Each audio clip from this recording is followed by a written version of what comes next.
एक बड़े से गांव में दो भाई रहते थे। बड़े भाई का नाम था धर्मपाल और छोटे भाई का नाम था श्याम।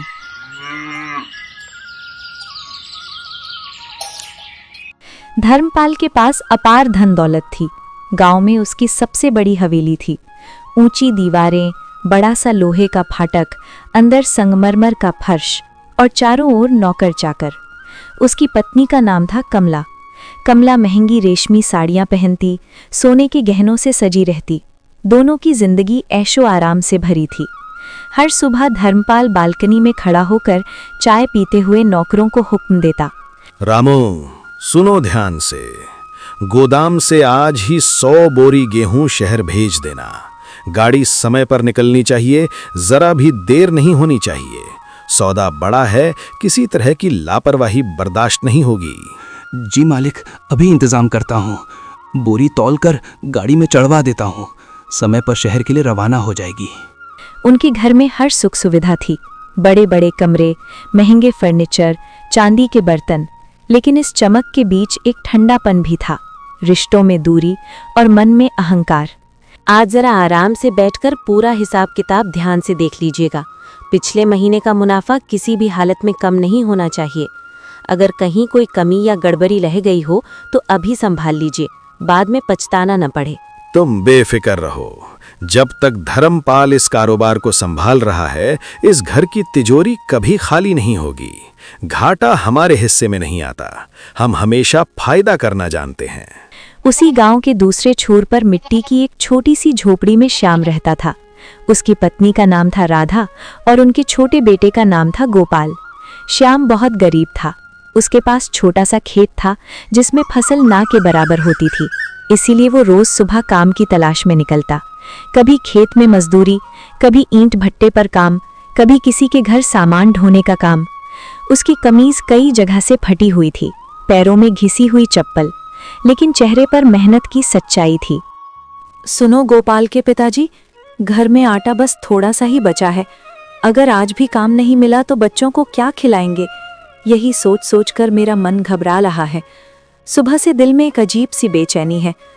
आज कहीं ना कहीं काम मिल जाए तो बहुत अच्छा रहेगा, वरना सच में बड़ी परेशानी हो जाएगी। तुम इतनी चिंता मत करो राधा। ईश्वर ने चाहा तो आज मैं खाली हाथ बिल्कुल नहीं लौटूंगा। मैं जी जान लगाकर मेहनत करूंगा और काम ढूंढकर ही वापस आऊंगा। ऊपर वाला सब देख रहा है और मेहनत करने वाला कभी भूखा नहीं सोता। बस तुम हिम्मत बनाए रखो, सब ठीक हो जाएगा। एक दिन ऐसा आया जब श्याम को काम नहीं मिला। वो शाम को थका हारा खाली हाथ लौटा। झोपड़ी के अंदर चूल्हा ठंडा पड़ा था। गोपाल धीमी आवाज में बोला, माँ, बहुत भूख लगी है। सुबह से कुछ ठीक से खाया भी नहीं। पेट में जैसे चूहे दौड़ रहे हैं। आप जल्दी से कुछ खाने को दे दो ना। बस थोड़ी देर और रुक जाओ बेटा, मैं अभी कुछ बना देती हूँ। तुम चिंता मत करो, माँ तुम्हें भूखा नहीं सोने देगी। श्याम ने घर में देखा, बस मुट्ठी भर चावल बचे थे। उसने गहरी सांस लेकर कहा, आज तुम खिचड़ी ही बना लो।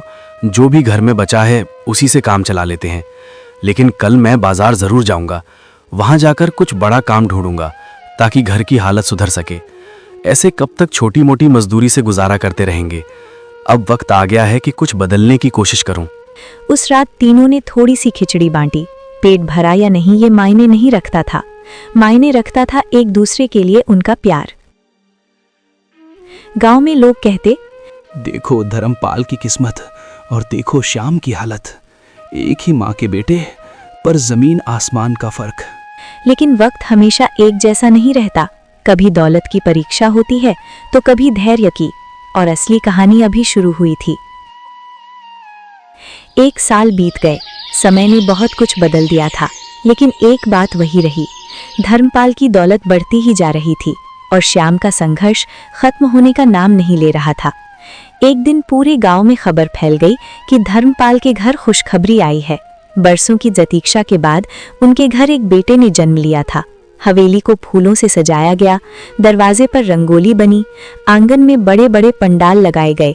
ढोल की आवाज दूर तक सुनाई दे रही थी। कमला खुशी से भरी हुई थी। वो अपने बेटे को गोद में लेकर बार बार कहती, देखिए जी, हमारा वारिस आ गया है। अब हमारा नाम और भी ऊंचा होगा, लोग और इज्जत से हमारा जिक्र करेंगे। हमें अब हर काम सोच समझकर करना होगा ताकि उसके भविष्य पर कोई आंच ना आए। हाँ कमला, अब इस घर की शान और बढ़ेगी। पूरे गांव को दावत दूंगा। ऐसा भोज होगा कि लोग सालों तक याद रखेंगे। और सच में पूरे गांव को न्योता भेजा गया। न्योते वाले दिन सुबह से ही मेहमान आने लगे। कोई नए कपड़े पहनकर आया, कोई बच्चों को साथ लाया। हवेली के बाहर गहमा गहमी थी। रसोई में बड़े बड़े कढ़ाहों में पकवान बन रहे थे। पूरियां तल रही थीं, मिठाइयां सज रही थीं। भीड़ बढ़ती जा रही थी, लेकिन उसी भीड़ में एक चेहरा गायब था। श्याम। श्याम को खबर ही नहीं। उधर श्याम उस दिन भी मजदूरी कर रहा था। उसे दावत की कोई खबर नहीं थी। दोपहर के समय जब वो खेत से लौट रहा था, गांव के कुछ आदमी उसे रास्ते में मिल गए। एक ने मुस्कुराते हुए पूछा, अरे श्याम, तू यहाँ क्या कर रहा है? सुबह से तुझे यहीं देख रहा हूँ। क्या बात है, कहीं जाने की तैयारी नहीं की क्या? क्यों, क्या हुआ? ऐसी क्या बात हो गई कि तुम सब मुझे इस तरह देख रहे हो? अरे आज तेरे बड़े भाई धर्मपाल के घर दावत है। बेटे के जन्म की खुशी में पूरा गांव बुलाया गया है और तू अभी तक गया नहीं। दावत? आज? मुझे तो किसी ने बताया ही नहीं। अगर सच में दावत है तो मुझे खबर क्यों नहीं दी गई? अरे पूरा गांव जा रहा है, हर घर में खबर पहुंच चुकी है। तू तो उसका सगा भाई है, फिर भी अभी तक घर से निकला भी नहीं। कहीं सच में तुझे बुलावा नहीं भेजा गया? श्याम के चेहरे पर आश्चर्य और हल्की पीड़ा एक साथ उभरी। एक पल को उसके मन में सवाल उठा, क्या भाई ने मुझे जानबूझकर नहीं बुलाया? लेकिन उसने तुरंत अपने भाव छुपा लिए। वो मुस्कुराने की कोशिश करते हुए बोला, अरे मैं तो बस काम खत्म करके ही जाने वाला था। सोचा पहले आज की मजदूरी पूरी कर लूं, फिर आराम से दावत में पहुंचूं। आखिर मेहनत भी जरूरी है ना। तुम लोग चलो, मैं अभी काम निपटाकर सीधे वहीं आता हूं। ठीक है, जल्दी आ जाना। आज तो बड़े ठाच से इंतजाम हुआ है। खाना भी बहुत स्वादिष्ट बना है। देर मत करना, वरना अच्छी चीजें खत्म हो जाएंगी। वे लोग आगे बढ़ गए। श्याम वहीं कुछ पल खड़ा रह गया। उसके मन में हलचल थी। वो जल्दी जल्दी अपने घर पहुंचा। राधा ने दरवाजे पर आते ही पूछा, आज इतनी जल्दी कैसे आ गए? रोज तो सूरज ढलने के बाद ही घर लौटते हो। सब ठीक तो है ना? कहीं काम पर कुछ परेशानी तो नहीं हुई? तुम्हें पता है, आज धर्मपाल भैया के घर दावत है। उनके यहाँ बेटा हुआ है और पूरे गांव को बुलाया गया है। अभी रास्ते में सब लोग उसी की बात कर रहे थे। बड़ा जश्न हो रहा है। हमें तो कोई बुलावा नहीं आया, न कोई खबर, न कोई संदेश। अगर सच में दावत है तो हमें क्यों नहीं बताया गया? शायद भूल गए होंगे। इतनी भागदौड़ और मेहमानों की भीड़ में हो सकता है हमारा नाम छूट गया हो। ऐसा भी तो हो सकता है कि बुलावा भेजा हो और हमें मिला ना हो। भूल गए? सगे भाई को कोई भूलता है क्या? इतने बड़े मौके पर अगर हमें खबर तक नहीं दी गई तो क्या ये सिर्फ भूल है? मुझे तो लगता है वे हमें बुलाना ही नहीं चाहते। शायद उन्हें हमारी जरूरत ही नहीं समझ आती। तुम मन छोटा मत करो। नहीं राधा, ऐसा मत सोचो। आखिर वो मेरा बड़ा भाई है, खून का रिश्ता है हमारा। इतनी भागदौड़ और मेहमानों के बीच सच में नाम छूट गया हो सकता है। हर बात को दिल पे मत लो। कभी कभी हालात भी वजह बन जाते हैं। बाबा, हम भी चलेंगे ना? वहाँ ढेर सारी मिठाई मिलेगी ना? मैं भी नए कपड़े पहनकर जाऊंगा और भैया को देखूंगा। श्याम ने बेटे की चमकती आंखों को देखा। उसकी मासूम उम्मीदों में इतनी सच्चाई थी कि श्याम के दिल की कसक और गहरी हो गई, जैसे किसी ने चुपचाप अंदर चोट कर दी हो। हाँ बेटा, हम भी चलेंगे। तुम तैयार हो जाओ, हम सब साथ में दावत में जाएंगे। श्याम ने घर के कोने से अपने बेटे का छोटा सा लकड़ी का झूला उठाया। राधा ने आश्चर्य से पूछा, ये झूला क्यों ले जा रहे हो? अभी तो गोपाल इसी में सोता है। उसके बिना कैसे काम चलेगा? अचानक इसे देने की क्या जरूरत पड़ गई? भाई के घर बेटा हुआ है, हमारे पास देने को और है ही क्या? ना पैसे, ना कोई कीमती चीज। यही छोटा सा झूला है जो दिल से दे सकते हैं। बच्चे के काम आ जाएगा। कम से कम हमारी तरफ से एक स्नेह तो पहुंचेगा। लेकिन ये तो गोपाल का झूला है। उसने इसी में झूल झूल कर रातें काटी हैं। क्या सच में इसे दे देना ठीक होगा? बच्चे का झूला बच्चे के ही काम आएगा। हमारा गोपाला बड़ा हो रहा है, धीरे धीरे उसे इसकी आदत भी छोड़नी होगी। अगर ये किसी और नन्हे को सुकून दे सके तो इसमें बुरा क्या है? माँ, मैं बिना झूले के भी सो जाऊंगा। अब मैं बड़ा हो गया हूँ ना, मुझे इसकी जरूरत नहीं। आप ये चाचा के बच्चे मेरे छोटे भाई को दे दो। उसे अच्छा लगेगा तो मुझे भी खुशी होगी। श्याम ने साधारण कपड़े पहने, झूला सिर पर रखा। गोपाल उसके साथ चल पड़ा। रास्ते में ढूल की आवाज तेज हो रही थी। हवेली रोशनी से जगमगा रही थी। ऊंचे दरवाजे पर रंग बिरंगी झालरें लटक रही थीं। अंदर बड़े बड़े शहरों से आए अमीर मेहमान खड़े थे। किसी ने रेशमी शेरवानी पहन रखी थी, कोई सोने की घड़ी दिखा रहा था। हंसी मजाक, ऊंची आवाजें, चांदी के बर्तनों की खनक, हर तरफ शान ही शान थी। जैसे ही श्याम ने अंदर कदम रखा, उसका दिल तेजी से धड़कने लगा। उसके कंधे पर लकड़ी का छोटा सा झूला था, बदन पर साधारण जगह जगह से रफू की हुई कमीज, पैरों में घिसी चप्पल। उसके साथ गोपाल था, जो चारों तरफ आश्चर्य से देख रहा था। बाबा, यहाँ तो बहुत बड़े बड़े लोग आए हैं। सब कितने अच्छे कपड़े पहने हैं और कितनी चमक दमक है चारों तरफ। क्या हम भी अंदर जा सकते हैं? हाँ बेटा, तेरे चाचा बड़े आदमी हैं, उनके जान पहचान वाले भी बड़े लोग ही होंगे। लेकिन याद रखो, बड़ा इंसान कपड़ों या दौलत से नहीं, दिल से होता है। हम भी सिर उठाकर अंदर जाएंगे। लेकिन भीड़ के बीच खड़े होकर श्याम को लगा जैसे वो बहुत छोटा हो गया हो। आसपास खड़े लोग उसे ऊपर से नीचे तक देख रहे थे। कुछ की भौहें सिकुड़ गईं। वो एक कोने में खड़ा हो गया। मन में अजीब सी शर्म और घबराहट भर गई। क्या मुझे सच में आना चाहिए था? शायद राधा सही कह रही थी। तभी एक भारी आवाज उसके पास आई। ए भाई साहब, आप कौन हैं?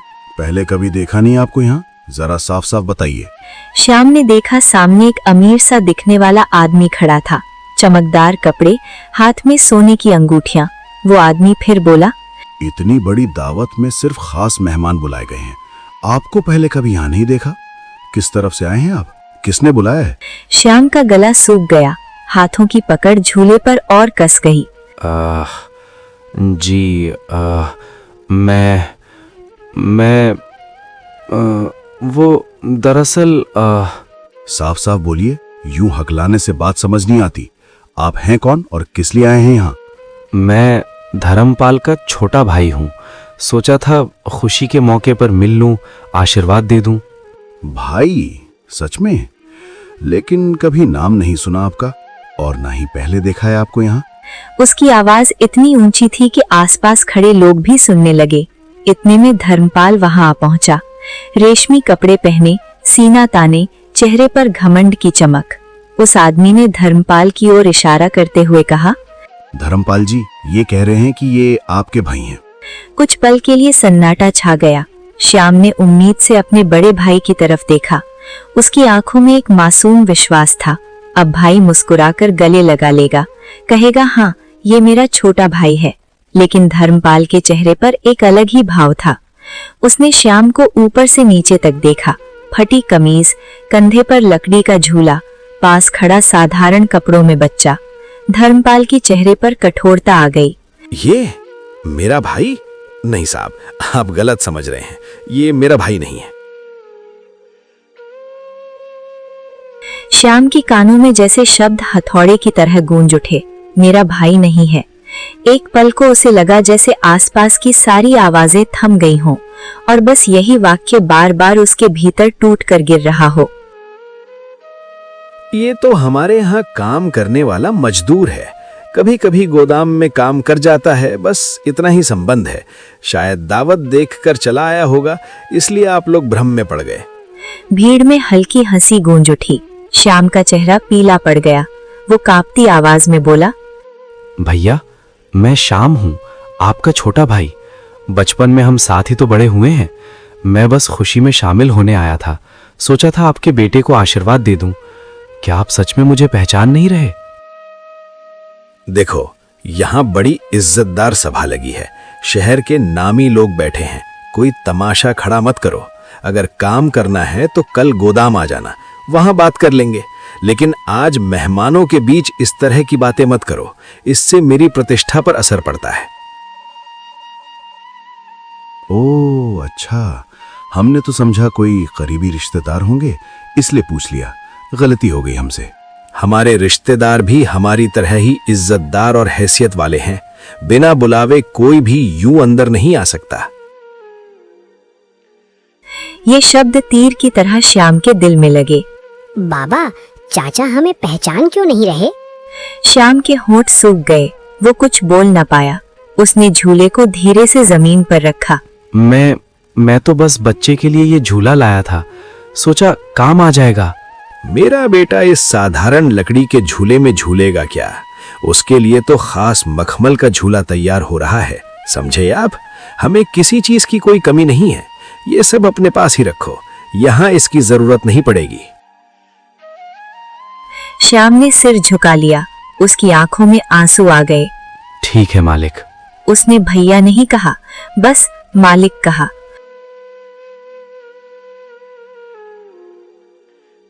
बाबा, हम खाना नहीं खाएंगे?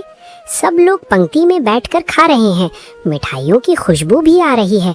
क्या हम थोड़ी देर रुक नहीं सकते? नहीं बेटा, हमें घर चलना है, यहाँ हमारा रुकना ठीक नहीं है।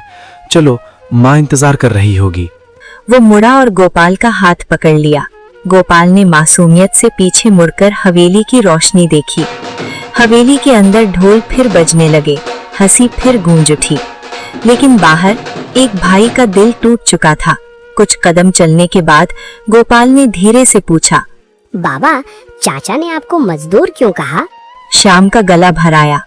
उसने जवाब देने की कोशिश की, पर शब्द साथ नहीं दे रहे थे। थोड़ी देर बाद उसने खुद को संभालते हुए कहा, बेटा, कभी कभी बड़े लोग अपनी इज्जत बचाने के लिए छोटी बातों को भूल जाते हैं। पर आप तो उनके भाई हो ना? हाँ बेटा, मैं उनका भाई हूँ, पर शायद वो अब मेरे नहीं रहे। उसकी आवाज टूट गई। वो रास्ते के किनारे बैठ गया, चेहरे को दोनों हाथों में छुपा लिया। वर्षों का दबा हुआ दर्द आंसुओं में बह निकला। बाबा, रो मत, मैं बड़ा होकर बहुत अमीर बनूंगा, फिर कोई आपको मजदूर नहीं कहेगा। नहीं बेटा, अमीर बनना जरूरी नहीं, अच्छा इंसान बनना जरूरी है। चलो घर चलें, तुम्हारी माँ इंतजार कर रही होगी। राधा दरवाजे पर खड़ी थी। जैसे ही उसने श्याम का चेहरा देखा, सब समझ गई। उसने पूछा, क्या हुआ? श्याम अंदर आकर झूला कोने में रख दिया, बैठ गया। कुछ पल चुप रहा, फिर टूटी हुई आवाज में बोला, आज धर्मपाल भैया ने सबके सामने कहा कि मैं उसका भाई नहीं, उसका मजदूर हूँ। मैंने कहा था ना, वो हमें बुलाना नहीं चाहते। मैंने सोचा था शायद भूल गए होंगे, पर वो तो हमें पहचानने से ही इनकार कर गए। आज मुझे लगा जैसे मैं सच में बहुत छोटा हूँ। गरीबी कोई शर्म की बात नहीं है, पर रिश्तों से मुंह मोड़ लेना, ये सबसे बड़ी गरीबी है। नहीं, छोटा वो है जिसे अपने खून के रिश्ते से शर्म आती है, आप नहीं।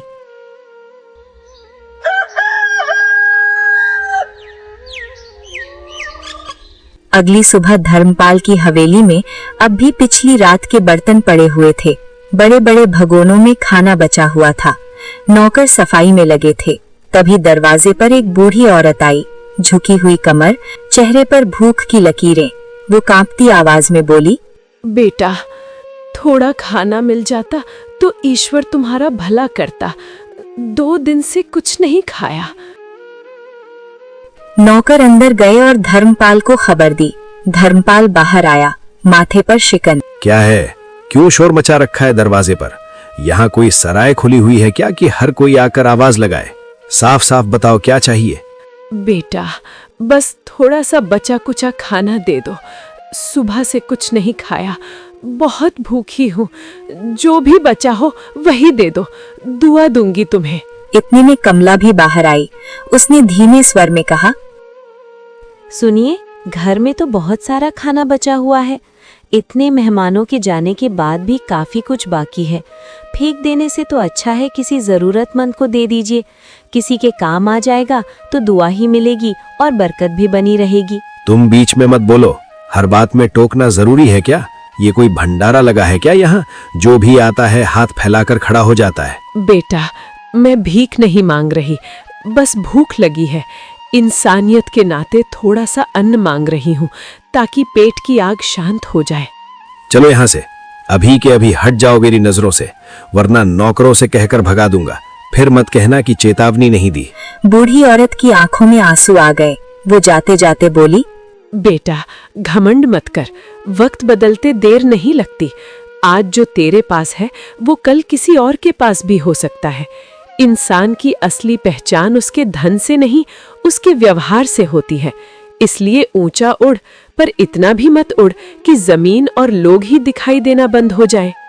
धर्मपाल के घर से अपमानित होकर वही बूढ़ी औरत गांव के दूसरे छोर की ओर चली गई। धूप तेज थी, कदम लड़खड़ा रहे थे, लेकिन उसके चेहरे पर एक अजीब सी शांति थी। कुछ देर बाद वो श्याम की झोपड़ी के सामने पहुंची। उसने धीमी आवाज में पुकारा, कोई है बेटा? जरा दरवाजा तो खोल दो। मैं कब से यहाँ खड़ी हूँ, शायद मेरी आवाज अंदर तक नहीं पहुँच रही। बस एक पल के लिए सुन लो। राधा बाहर आई। उसने बूढ़ी औरत को देखा, थकी हुई, पसीने से भीगी, आंखों में विनती, मां जी, अंदर आइए, बैठिए। श्याम भी बाहर आ गया। बूढ़ी ने कांपते हाथ जोड़ दिए। बेटा, थोड़ा सा खाना मिल जाता तो। सुबह से कुछ भी नहीं खाया। पेट की आग अब सहन नहीं हो रही। मैं ज्यादा नहीं मांग रही, बस 2 निवाले मिल जाए तो दुआएं देती चली जाऊंगी। माँ जी, ये भी कोई पूछने की बात है? आप बैठिए। राधा, जल्दी से जो भी बना है ले आओ। राधा अंदर गई। घर में ज्यादा कुछ नहीं था, थोड़ी सी रोटी और दाल। राधा ने प्लेट में सब परोसकर बूढ़ी के सामने रख दिया। बेटा, तुम्हारे पास तो खुद कम है, फिर भी मुझे दे रहे हो। भूख अमीर गरीब नहीं देखती माँ जी। आज आप खा लेंगी तो शायद कल हमारा भी कोई ख्याल रख लेगा। बूढ़ी की आंखें भर आईं। बूढ़ी ने पेट भर कर खाना खाया। उसके चेहरे पर संतोष झलक रहा था। जाते जाते बूढ़ी ने अपनी फटी साड़ी के पल्लू से एक छोटी सी पोटली निकाली। उसने श्याम के पास में रख दी। बेटा, इसमें कुछ बीज है, इन्हें अपनी फसल में बो देना। याद रखना, मेहनत और सच्चे दिल से बोओगे तो पैदावार बहुत होगी। माँ जी, इसकी क्या जरूरत है? आपने आशीर्वाद दे दिया, वही काफी है। ये आशीर्वाद ही है, संभाल कर रखना। और वो धीरे धीरे आगे बढ़ गई। श्याम कुछ देर तक उसे जाता हुआ देखता रहा।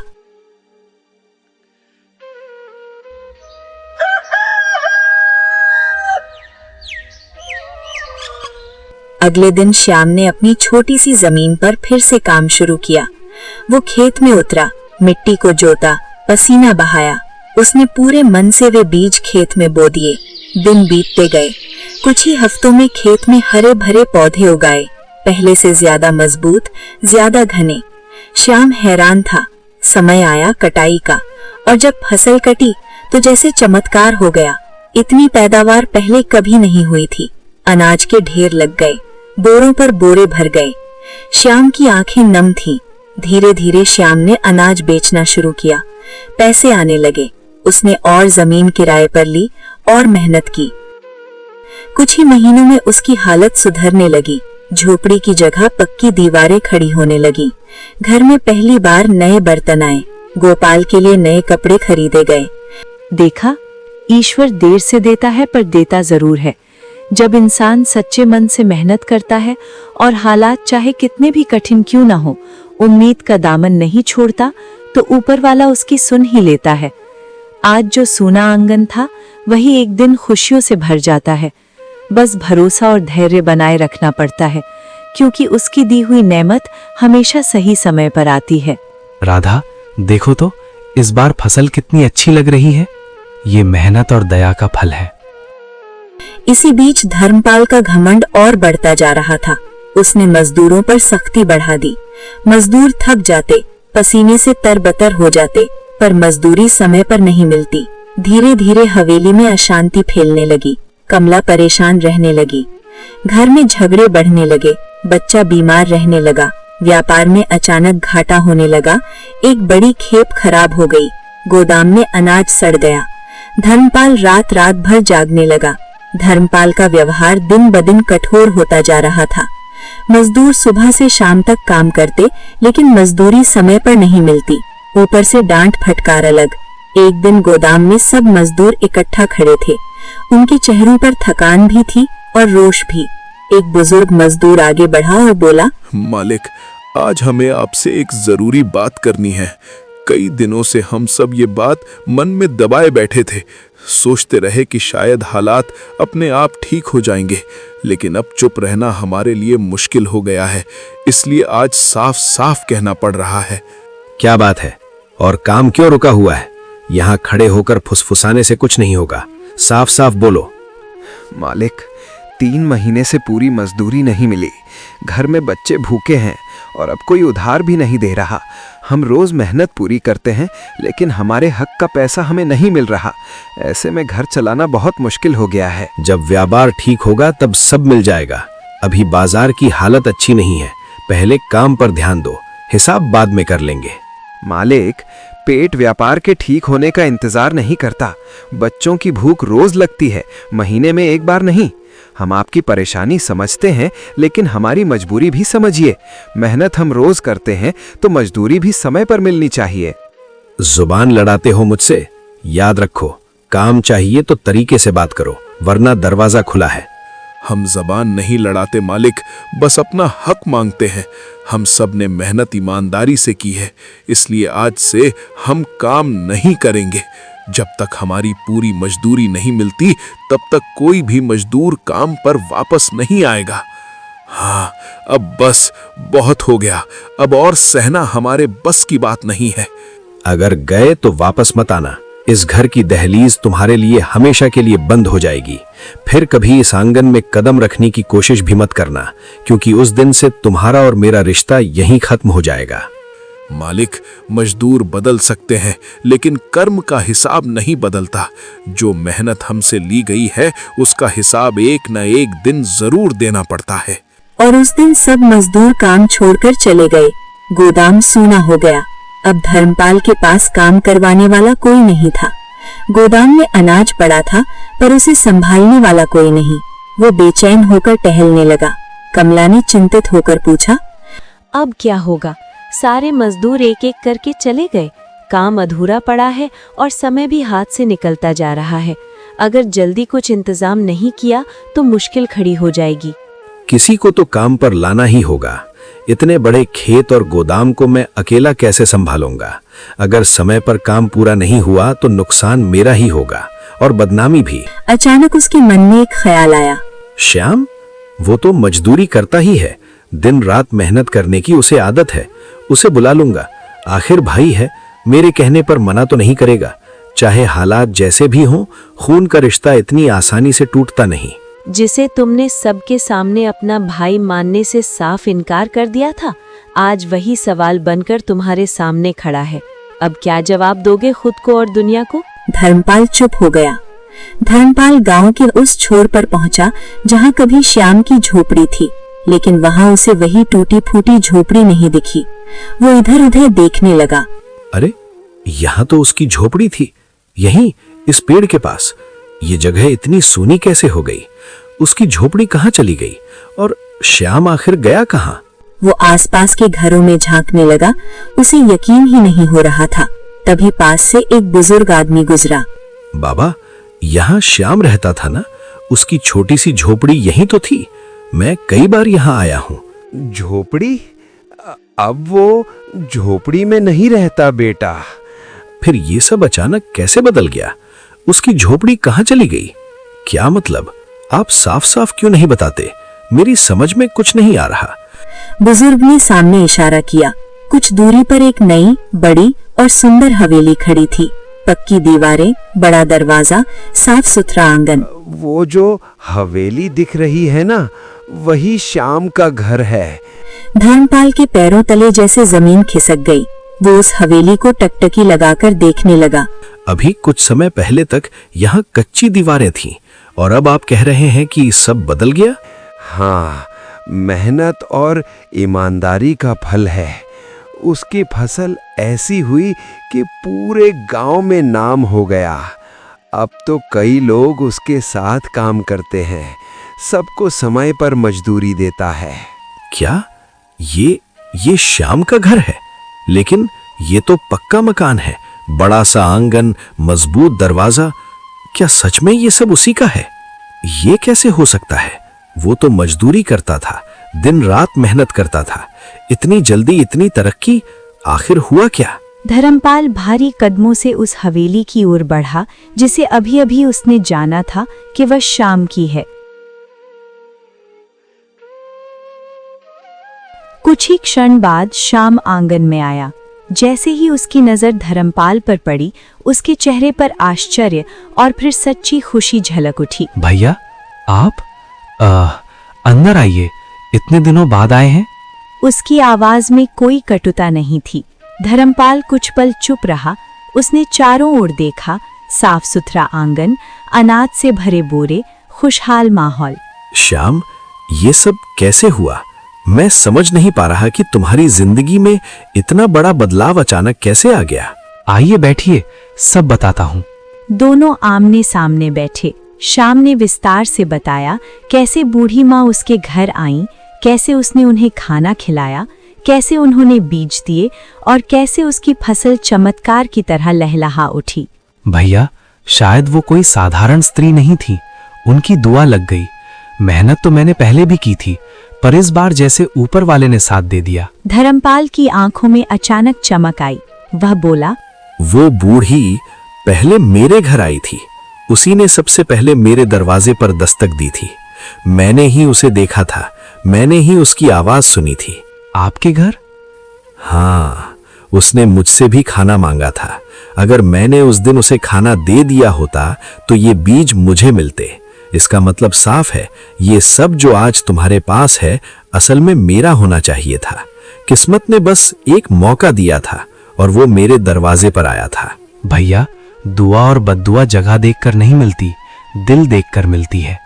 पर वो पहले मेरे पास आई थी। अगर मैं चाहता तो वो बीज मुझे देती। इसका मतलब वो सब मेरा है। अभी चलो और सब कुछ उससे लेकर मुझे दो। मुझे ज्ञान मत दो, घुमा फिरा कर बातें करने की जरूरत नहीं है। सीधा सीधा कहो कि वो संपत्ति मेरी है। भैया, संपत्ति बीज से नहीं उगती, नियत से उगती है। मैं सिर्फ इतना कह रहा हूं कि जो दुआ मैंने कमाई वो किसी से छीनी नहीं जा सकती। धर्मपाल खड़ा हो गया। कुछ पल दोनों भाइयों के बीच सन्नाटा रहा। अगर ऐसा है तो मैं अपना हक लेकर रहूंगा, चाहे जैसे भी हो। जो कुछ भी है उस पर मेरा अधिकार है और मैं उसे लेकर ही मानूंगा। अगर आपको लगता है कि यही सही है तो ढूंढ लीजिए। धर्मपाल के मन में लालच फिर जाग उठा। धर्मपाल बिना कुछ कहे मुड़ गया। धर्मपाल गांव-गांव भटकने लगा। हर दरवाजे पर पूछता। वह खेतों में गया, मंदिर के पास गया, नदी किनारे गया। दिन बीत गया, बूढ़ी का कोई पता नहीं। एक शाम वह थक कर उसी रास्ते पर बैठ गया जहां कभी शाम रोया था, लेकिन चारों ओर सन्नाटा था। कई दिनों की तलाश के बाद एक शाम धर्मपाल ने नदी किनारे एक पीपल के पेड़ के नीचे वही बूढ़ी औरत बैठी देखी। वह लाठी के सहारे शांत बैठी थी। धर्मपाल तेज कदमों से उसके पास पहुंचा। अच्छा, तो तुम यहाँ छुपी बैठी हो। मैं तुम्हें कब से ढूंढ रहा था। सोचा था कहीं दूर चली गई होगी, लेकिन तुम तो यहीं आराम से बैठी हो, जैसे तुम्हें किसी बात की चिंता ही नहीं। अब साफ साफ बताओ, यहाँ क्या कर रही हो? क्या बात है बेटा? जो दौलत आज शाम के पास है वो असल में मेरी होनी चाहिए थी। तुम सबसे पहले मेरे घर आई थीं। अगर उस समय मैं चाहता तो तुम वही बीज मुझे देती और आज वो सारी दौलत मेरे पास होती। इसका मतलब साफ है कि जो कुछ भी उसके पास है उस पर असली हक मेरा है। इसलिए अभी मेरे साथ चलो और उससे सब कुछ लेकर मुझे दे दो। बेटा, वो बीज हाथ से नहीं, दिल से उगते हैं। शाम को मैंने सिर्फ बीज नहीं दिए थे, मैंने उसे दुआ दी थी, और दुआ उसे मिलती है जिसने खुद भूखा रहकर भी किसी और को रोटी खिलाई हो। बरकत चीजों से नहीं, नियत से आती है। मुझे ये ज्ञान की बातें मत सुनाओ। मैं कोई बच्चा नहीं हूँ जो तुम्हारी घुमा फिरा कर कही हुई बातों में आ जाऊं। मुझे सीधे जवाब चाहिए। साफ साफ कहो कि वो सारी संपत्ति मेरी है और उसे मुझे ही मिलना चाहिए, क्योंकि असली हकदार मैं हूँ। अगर बात ऐसी ही है तो सुन लो, मैं अपना हक लेकर ही रहूंगा, चाहे मुझे कुछ भी करना पड़े, चाहे किसी से भी भिड़ना पड़े। जो कुछ भी उस दौलत में है उस पर मेरा अधिकार है, और जब तक वो सब मुझे नहीं मिल जाता तब तक मैं चैन से नहीं बैठूंगा। बूढ़ी अब थक चुकी थी। जब इंसान समझाने से नहीं समझता तो उसे अनुभव सिखाता है। तूने भूखों को ठुकराया, मजदूरों का हक मारा, रिश्तों को अपमानित किया। अब तू वही जीवन जिएगा जिसे तूने तुच्छ समझा। आज से तेरी सारी दौलत खत्म, तू फिर से गरीब होगा ताकि तुझे दूसरों का दर्द समझ आए। अचानक तेज हवा चली। धर्मपाल घबराकर पीछे मुड़ा। दूर उसकी हवेली की दिशा में धूल का गुबार उठा। वह भागता हुआ अपने घर पहुंचा। जहां कभी संगमरमर की हवेली थी, वहां अब एक छोटी सी जर्जर झोपड़ी खड़ी थी। गोदाम खाली थे, नौकर गायब, धन दौलत सब गायब। धर्मपाल जमीन पर बैठ गया। उसकी आंखों से आंसू बह निकले। ये क्या हो गया? सब कुछ मेरी आंखों के सामने बिखर गया। जिस दौलत और घमंड पर मुझे इतना अभिमान था, वही आज मेरा साथ छोड़ गया। मैंने आखिर क्या कर डाला? शाम को पता चला। गांव में खबर आग की तरह फैल गई। शाम ने जब सुना तो उसका दिल कांप उठा। शाम तुरंत निकल पड़ा। वह उसी पीपल के पेड़ के नीचे पहुंचा। बूढ़ी अब भी वहीं बैठी थी। शाम उसके पैरों में गिर पड़ा। माँ जी, आपने ये क्या कर दिया? मेरे भैया से गलती हुई है, मैं मानता हूँ। उन्होंने मुझे ठुकराया, अपमान भी किया, लेकिन वो मेरे बड़े भाई हैं। उनका सब कुछ यूं खत्म हो जाना मैं कैसे देखूं? उनका घर, उनका व्यापार, उनकी इज्जत सब चला गया। ये उनके कर्मों का फल है बेटा। जो बोया जाता है वही एक दिन लौट कर आता है। घमंड और अन्याय का अंत हमेशा ऐसा ही होता है। अगर सजा देनी है तो मुझे दे दीजिए। उनकी जगह मैं सब सह लूंगा। मैं छोटा हूँ, मुझ पर जो बीतेगी सह लूंगा, पर उन्हें यूं टूटते हुए मत देखिए। उनका अभिमान टूटा है, अब दिल भी टूट जाएगा। तू अब भी उनके लिए रो रहा है, जबकि उन्होंने तुझे सबके सामने अपना भाई मानने से इनकार कर दिया था, तेरे आत्मसम्मान को ठेस पहुंचाई थी। भाई कभी पराया नहीं होता माँ जी। गलती इंसान से होती है, रिश्ते नहीं टूटते। आज वो भटक गए हैं, पर खून का रिश्ता मिटाया नहीं जा सकता। अगर मैं भी उन्हें छोड़ दूं तो फिर फर्क क्या रह जाएगा मेरे और उनके बीच? कुछ देर तक चारों तरफ गहरा सन्नाटा छाया रहा, जैसे हवा भी ठहर गई हो। फिर बूढ़ी ने धीरे धीरे शाम की ओर देखा और कहा, तेरी करुणा ही तेरी असली दौलत है बेटा। धन संपत्ति तो आती जाती रहती है, पर ऐसा दिल बहुत कम लोगों को मिलता है।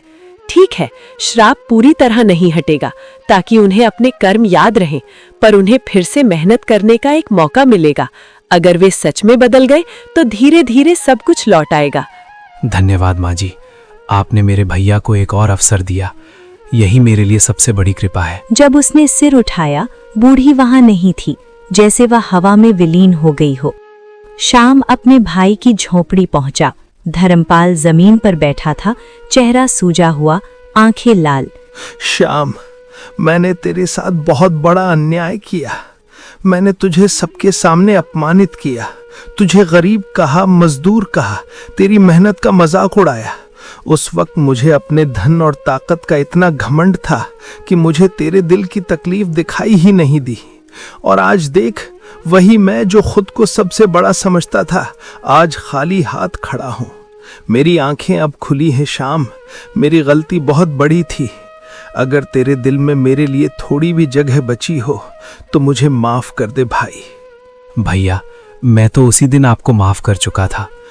मैंने अपने घमंड और लालच में आकर सब कुछ खो दिया श्याम। दौलत के पीछे भागते भागते मैंने रिश्तों की कीमत ही भूल गया। मुझे लगता था कि पैसे से ही इंसान की इज्जत होती है, लेकिन आज समझ में आया कि असली दौलत तो इंसानियत और अपने लोग होते हैं। काश मैं पहले समझ जाता। आज मेरे पास पछताने के अलावा कुछ भी नहीं बचा। नहीं भैया, अभी आपने सब नहीं खोया, आपके पास मैं हूँ। आंसू बह निकले। धीरे धीरे धर्मपाल ने मेहनत शुरू की। इस बार मजदूरों का सम्मान किया, समय पर मजदूरी दी, विनम्रता सीखी। समय बीतता गया, दोनों भाई साथ रहने लगे। अब न हवेली का घमंड था, न झोपड़ी की शर्म, सिर्फ अपनापन था। दौलत इंसान को बड़ा नहीं बनाती, दयालुता, ईमानदारी और विनम्रता ही असली अमीरी है। जो दूसरों का अपमान करता है, वक्त उसका अभिमान तोड़ देता है, और जो क्षमा करता है वही सच में सबसे धनी होता है। जिस दिन धर्मपाल ने दौलत नहीं, अपने भाई का हाथ थामा, उसी दिन वह सच में अमीर बन गया। घर हवेली से नहीं, दिल से बनता है, और जिस दिल में क्षमा हो वहां कभी गरीबी नहीं रहती। आपकी नजर में असली अमीर कौन था, श्याम या धर्मपाल? अपनी राय नीचे कमेंट में लिखें।